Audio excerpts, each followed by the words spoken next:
Muy bien, alumnos, vamos a continuar. Hoy nos toca ver las medidas básicas estadísticas. El logro de la presente unidad señala que vamos a calcular las medidas de resumen y analizar el comportamiento de los datos en una situación cotidiana, en el día a día, en nuestras actividades de trabajo, ¿no? En la actividad comercial. La importancia de este tema es crucial, puesto que vamos a iniciar a hacer mediciones, ¿no?, que van a ser importantes por la interpretación y la aplicación que le demos. En esta parte entonces del curso vamos a calcular valores numéricos a partir de muestras que van a describir de alguna forma, ¿no?, las características del conjunto de datos que se están estudiando. Vamos a señalar que al describir, explorar y comparar conjunto de datos de un contexto determinado es importante, ¿no?, para el análisis correspondiente. Entre otras cosas vamos a ver el centro, la variación, la distribución, los valores extremos, las características de los datos que cambian con el tiempo. El contenido de la presente unidad lo hemos dividido en dos temas, ¿no? El primer tema tiene que ver con las medidas de tendencia central. Aquí vamos a estudiar a la media aritmética, la mediana y la moda. Y en el tema 2 vamos a ver las medidas de dispersión o de variabilidad. Tenemos la desviación media, la varianza, la desviación típica y el coeficiente de variación. Muy bien, entonces vamos a estudiar en primer término a las medidas de tendencia central. Eso es nuestro primer tema. Las medidas de tendencia central son los valores intermedios que se calcula para un grupo de datos. Deben de ser un valor representativo de todos los datos, sean agrupados o no. También se acostumbra a llamarlos a las medidas de tendencia central, se les acostumbra a llamar promedios, ¿no? En términos generales de la estadística también se le llama estadígrafos o estadísticos. Recuerden que un estadístico es un cálculo que se hace, ¿no?, respecto de una muestra. Entonces lo que vamos a hacer, las medidas de tendencia central, en efecto son estadísticos. Pero una medida de tendencia central, por lo general, siempre va a ser mayor que el menor de los números, ¿ok? Y siempre será menor que el mayor de los números. Recuerda que una tendencia central es un valor intermedio, algo que está entre el menor y el mayor. Entre los más comunes de las medidas de tendencia central tenemos, por ejemplo, la media aritmética, conocida también como media, la media geométrica, la media armónica, la media potencial, la mediana, la moda. De todas las tendencias centrales que hay tres que nos interesan en nuestro estudio: la media, la mediana y la moda. Comencemos entonces con la media aritmética, tal vez uno de los más importantes, ¿no?, de estas medidas.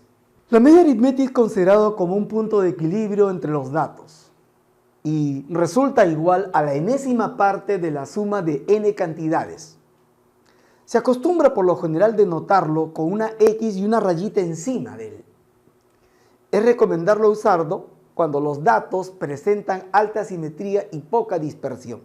Es decir, cuando todos los datos o la mayoría de los datos no tienden a un determinado valor. Pero si por ahí encontramos algún valor, ¿no?, que está fuera de lo común, ya va a distorsionar el resultado que puede haber. Vamos a estudiarlo para datos no agrupados en primer término. Si tenemos, por ejemplo, los números x1, x2, x3, xn, como los tenemos acá, la media aritmética o simplemente media será la suma de todos estos números, x1, x2, x3, xn, todo dividido entre n. ¿Por qué entre n? Porque estamos sumando a n números. O sea que si yo sumo 2 números, lo divido entre 2. Si yo sumo 3 números, lo divido entre 3. Si yo sumo 4 números, lo divido entre 4, sucesivamente. Esa es la idea de la media aritmética. Por ejemplo, en un examen de matemática, las notas obtenidas por 10 alumnos fueron las que observamos: 16, 11, 15, 10, 11, etc. En total tenemos las 10 notas. Si queremos el promedio de las notas de esos 10 alumnos, entonces hay que sumar las 10 notas. Lo que usted está viendo acá Se están sumando las 10 notas y se está dividiendo entre 10. Este resultado es 130 entre 10, ¿vale cuánto? Vale 13. Quiere decir entonces que 13, ¿qué cosa es? Es el promedio de las 10 notas. O simplemente la media aritmética de las 10 notas es 13. Entonces hay muchas formas de interpretarla. ¿Qué quiere decir? Pues no que el promedio de notas sea 13. Que todas las notas bordean o están cerca al valor 13. Sean menos 13, ¿no? O sobre más el 13. Pero cercanos a él. Por eso el valor intermedio resulta 13.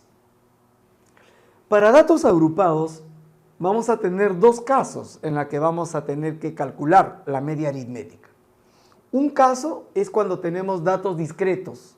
Si tenemos datos discretos, acá tenemos la variable x1, x2, x3 hasta xn con sus respectivas frecuencias, f1, f2 hasta fn. La fórmula para calcular la media aritmética dice la sumatoria de los x por f entre n.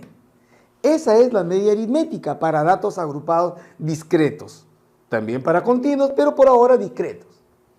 Pero recuerde usted que si nosotros dividimos la frecuencia entre n, esta frecuencia entre n resulta igual a la frecuencia relativa, el h. Lo reemplazamos y obtenemos esta formulita de acá. O sea que la media aritmética también es igual a la suma de los x multiplicado no por su frecuencia relativa correspondiente. Veamos un ejemplo al respecto. Sobre una muestra de 50 alumnos clasificados según su edad, los resultados se muestran en la siguiente tabla. Hay 8 alumnos que tienen 17 años, es lo que estamos viendo acá, 10 alumnos que tienen 18 años, 13 alumnos que tienen 19 años, 12 alumnos que tienen 20 años y 7 alumnos que tienen 21 años. Nos están pidiendo calcular el promedio de esas edades. La fórmula nos hablaba de la suma de los x por f entre n. Muy bien, yo tengo acá los x que representan las edades y tengo por este lado los f que representan el número de alumnos. Entonces multiplico x por f, construyo la columna de los x por f. 17 por 8, 136, 18 por 10, 180, 19 por 13, 247, sucesivamente. Sumamos y el resultado ¿cuánto vale? 950. Entonces, aplicando la fórmula, la media aritmética es la sumatoria de los x por f entre n, o sea, 950 entre 50. Eso me da un promedio de ¿cuánto? De 19. Quiere decir que el promedio de las 50 edades, ¿cuánto vale? Vale 10 y 19. Eso cuando tenemos datos discretos. Si nosotros tenemos datos continuos, recuerda que cuando hablamos de datos continuos ya hay intervalos, las clases. Y acá tenemos a las clases, miren que parten desde el valor mínimo, ¿no? Parten desde el valor mínimo hasta un valor máximo. Y a cada intervalo se le va sumando, como siempre, ¿no? El ancho de clase correspondiente. Entonces, si tenemos intervalos, necesitamos marcas de clase. Porque recuerda, la marca de clase, los x1, x2, x3, son los representantes de cada una de las clases, de cada uno de los intervalos. Entonces, si ya tenemos la marca de clase y tenemos la frecuencia correspondiente, podemos multiplicar x1 por f1, x2 por f2, sucesivamente, y utilizar la fórmula correspondiente, ¿no? Para calcular la media aritmética, que es similar a la anterior, ya sea en función a la frecuencia absoluta, ya sea en función a la frecuencia relativa. ¿Estamos? Muy bien, veamos un ejemplo para concluir con esto. Miren, damos la siguiente tabla relativa a los ingresos de un grupo de obreros. Hay el promedio de sus ingresos, es lo que nos pregunta. Tenemos los intervalos, no la variable ingresos, clasificada en intervalos, con sus respectivas frecuencias. Como son intervalos, necesito calcular la marca de clase. Recuerda que la marca de clase se determina mediante la semisuma de los extremos del intervalo. Esto es 10 más 30 entre 2, 40 entre 2, 20. Segundo intervalo, 30 más 50, 80 entre 2, 40, sucesivamente. Como el ancho de clase en esta tabla es constante, Los valores de la marca de clase también van a estar en progresión aritmética de razón 20. Observa acá, 20 más 20, 40, más 20, 60, más 20, 80. Esa es la comodidad que da cuando los anchos de clase son constantes. Calculamos entonces los X por F. 20 por 20, 400, 40 por 10, 400, 60 por 50, 3000 y 80 por 20, 1600. ¿Qué nos dice la fórmula? La fórmula dice que la media aritmética es la sumatoria de los X por F entre N. Muy bien, acá tengo los X por F. Si yo lo sumo, toda esta suma, ¿cuánto va a resultar? 5400. ¿Ah? Entonces, aplicando la formulita, 5400 entre 100, ¿eso cuánto me da? 54. Quiere decir que el promedio de los ingresos de los obreros es 54 soles. O sea, todos los sueldos no bordean esta cantidad, estos 54 soles. Algunos debajo de 54 y otros sobre 54.